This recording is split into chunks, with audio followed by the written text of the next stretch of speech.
Hello, lovelies. Welcome to Midnight on Call. I'm your host, Envy Who, and the Doctor is Eve. Tonight we are reading The Masque of the Red Death by Edgar Allan Poe.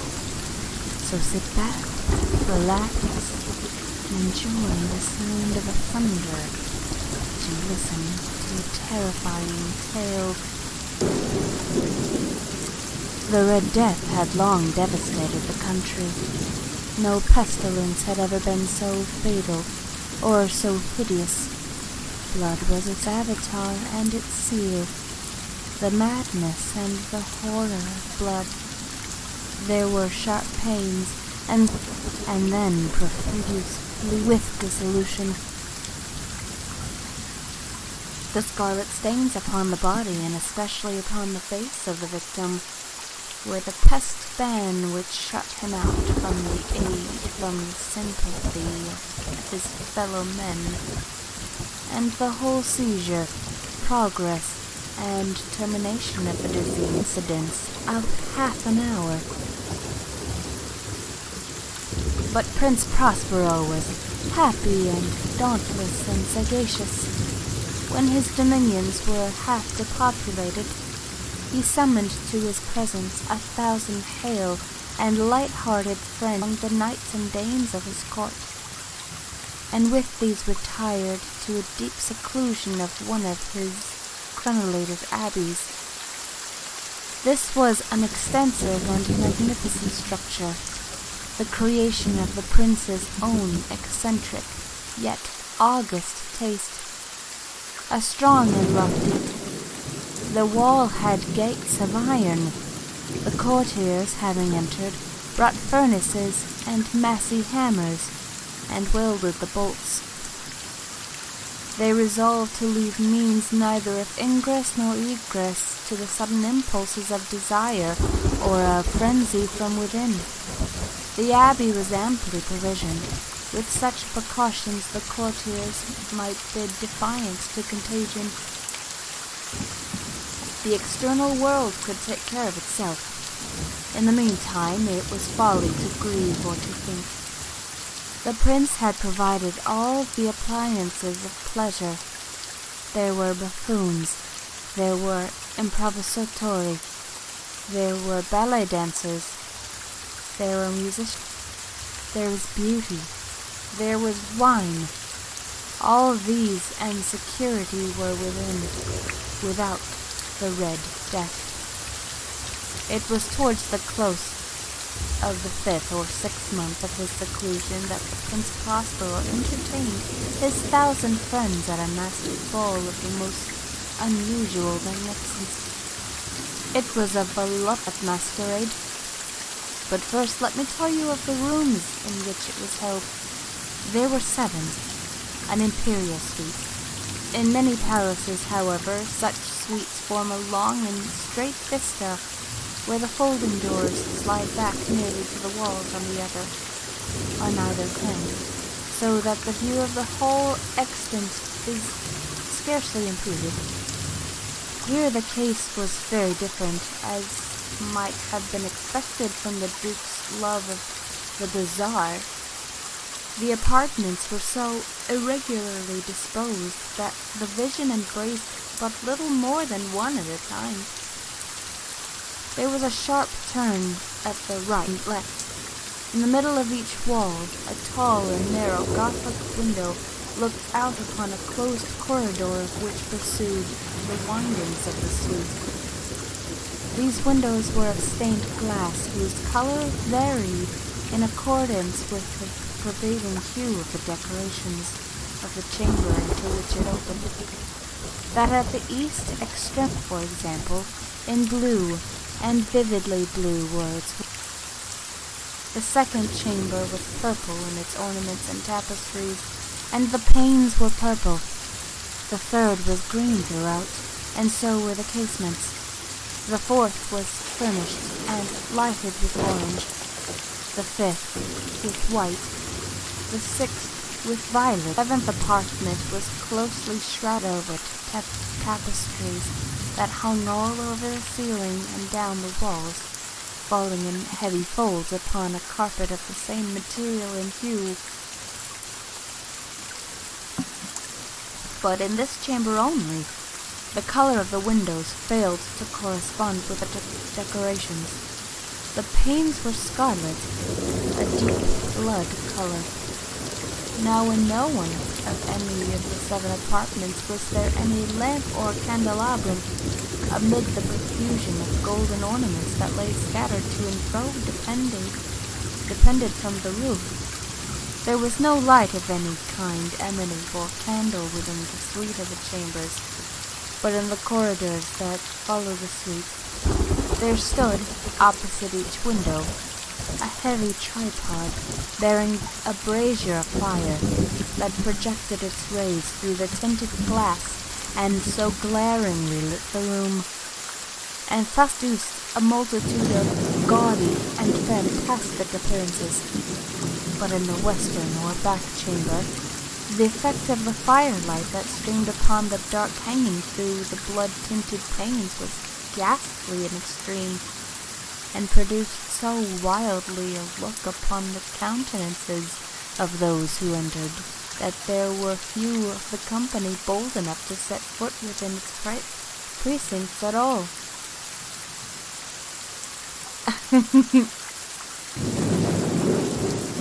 Unfortunately, it's not raining like that here where I live, and Emil told me.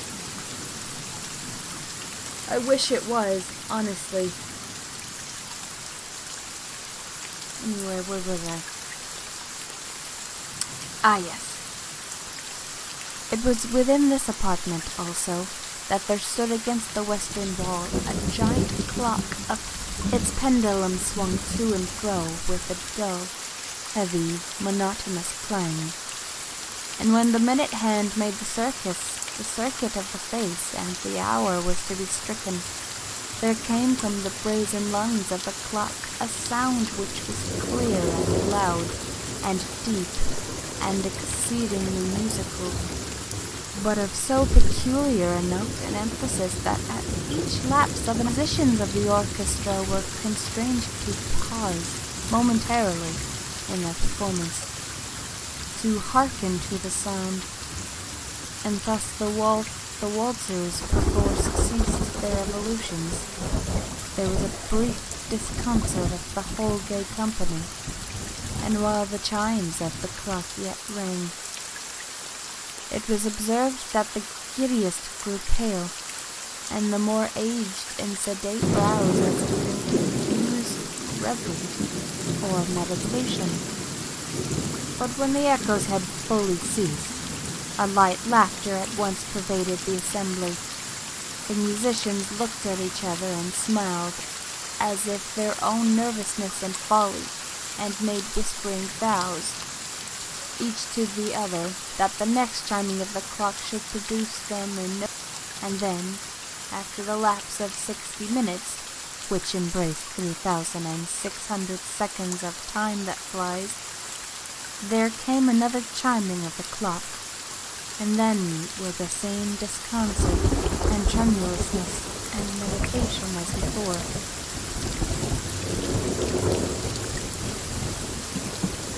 But in spite of these things, it was a gay and magnificent revel. The tastes of a duke were peculiar. He had a fine eye for color and effects. He regarded of mere fashion. His plans were bold and fiery, and his conceptions glowed with barbaric luster. There are some who would have thought him mad. His followers felt that he was not. It was necessary to hear and see and touch him to be sure he was not. He had directed in great part the movable embellishments of the 7th chamber upon occasion of this great feat, and it was his own guiding taste which had given character to the masqueraders. Be sure they were grotesque. There were much glare and glitter and piquancy and phantasm, much of what had been seen in Hermione. There were arabesque figures, with unsuited limbs and appointments. There were delirious fantasies such as the madman fact were much of the beautiful, much of the bizarre, something of the terrible, and not a little of that which might have excited disgust.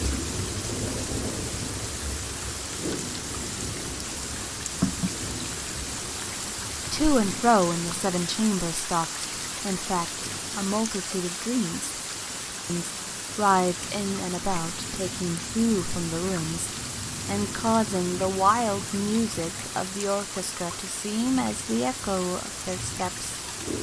And anon there strikes the ebony clock which stands in the hall of the velvet. And then, for a moment, all is still, and all is silent save the voice of the clock. The dreams are as stiff frozen as they stand, but the echoes of the chime die endured but an instant, and a light, half-subdued laughter floats after them as they depart. And now the music swells, and the dreams live, and writhe to and fro more merrily than ever, taking hue from the many-tinted windows through which streamed the rays of the tripods.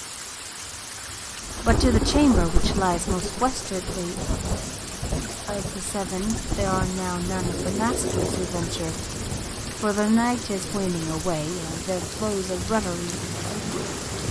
ruddier light through the blood-colored panes, and the blackness of the sable drapery appalls, and to him which foot falls on the saves from the near clock, of ebony, a muffled peal more solemnly emphatic than any which reaches their ears who indulge in the more remote gaieties of the other apartments.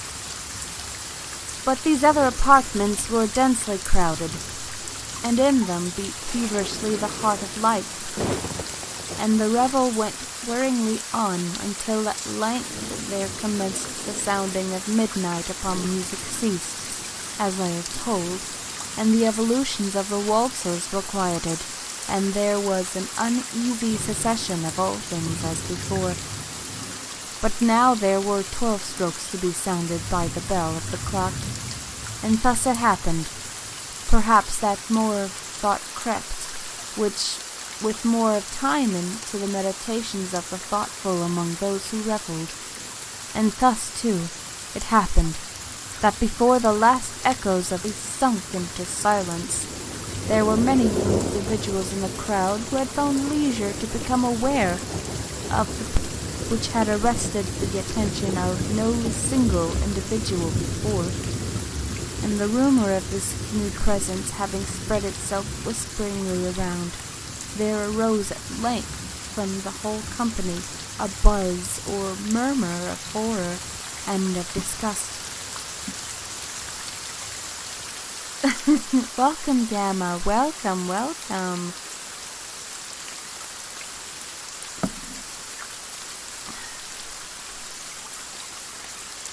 In an assembly of phantasms such as I have painted, it may well be supposed that no ordinary appearance could have excited such sensation. In truth, of the night was nearly unlimited. But the figure in question had out-Heroded Herod, and gone beyond the bounds of even the prince's indefinite decorum. There are chords in the heart the most reckless which cannot be touched without emotion, to whom life and death are equally jests. There are matters of which no jest can be made. The whole company, indeed, seemed now deeply to feel that in the costume and bearing of the stranger neither wit nor propriety existed. The figure was tall and gaunt, and low in the habiliments of the grave.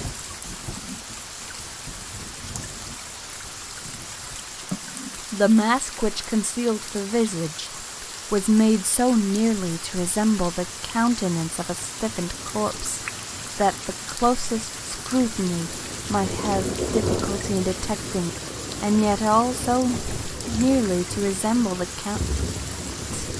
I'm reading the same way. And yet all this might have been endured, if not approved, by the mad revelers around. But the murmur had gone so far as to assume the death. His vesture was dabbled in blood. His broad brow, with all the features of his face, was besprinkled with the scarlet horror.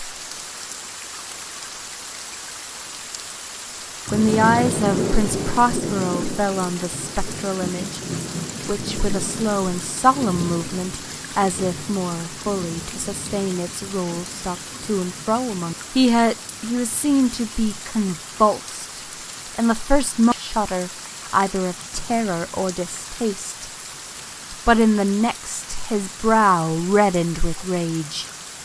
"Who dares?" he demanded hoarsely of the courtiers who stood near him. "Who dares insult us with this blasphemous mockery? Seize him and unmask him, that we may know whom we have to hang at sunrise from the battlements." It was in the eastern, or blue chamber, in which Prince Prospero stood as he uttered these words. They rang through the 7 rooms loudly and clearly, for the prince was a bold and robust man, and the music had become his hand. It was in the blue room where stood the prince with a group of pale courtiers by his side.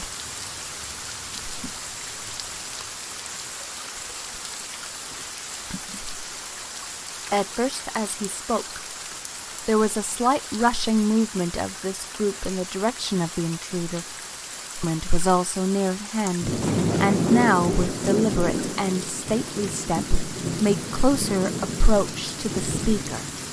But from a certain nameless awe, with which the mad assumptions of the mummer had inspired the whole party, were found none who put forth a hand to seize him, so that, unimpeded, he passed within a yard of the prince's person, and while the vast assembly, as with one impulse, shrank from the centres of the room to the walls, he made his way uninterruptedly, but with the same solemn and measured step which had distinguished him from the first, through the blue chamber, to the purple, to the green, through the green to the orange, through this again to the white, and even thence to the violet, ere a decided movement had been made to arrest him. It was then, however, that Prince Prospero, maddened with rage and the shame of his own momentary cowardice, rushed hurriedly through the 6 chambers, while none followed him on account of a deadly terror that had seized upon all.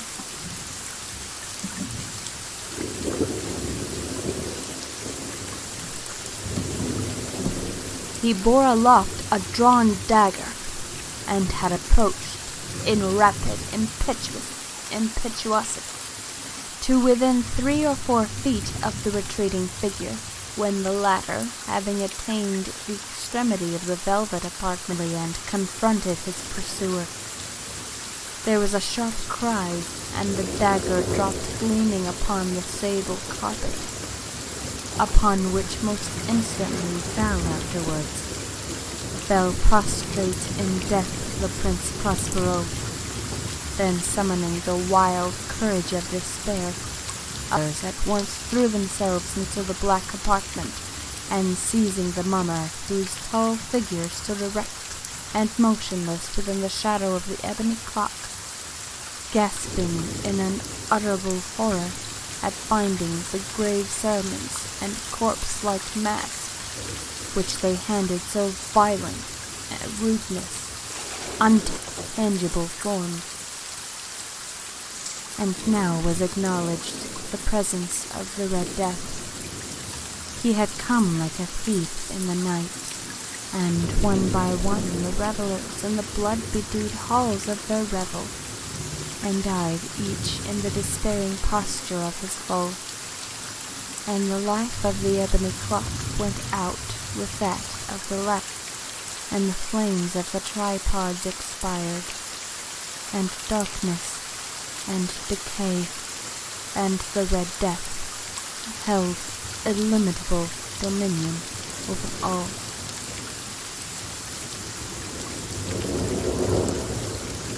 And that is the end of the story, my lovelies. Next week I will be doing another cold reading of The Spectre Bridegroom by Washington Irving. Now, my lovelies, it is late, so get some sleep and call me in the morning.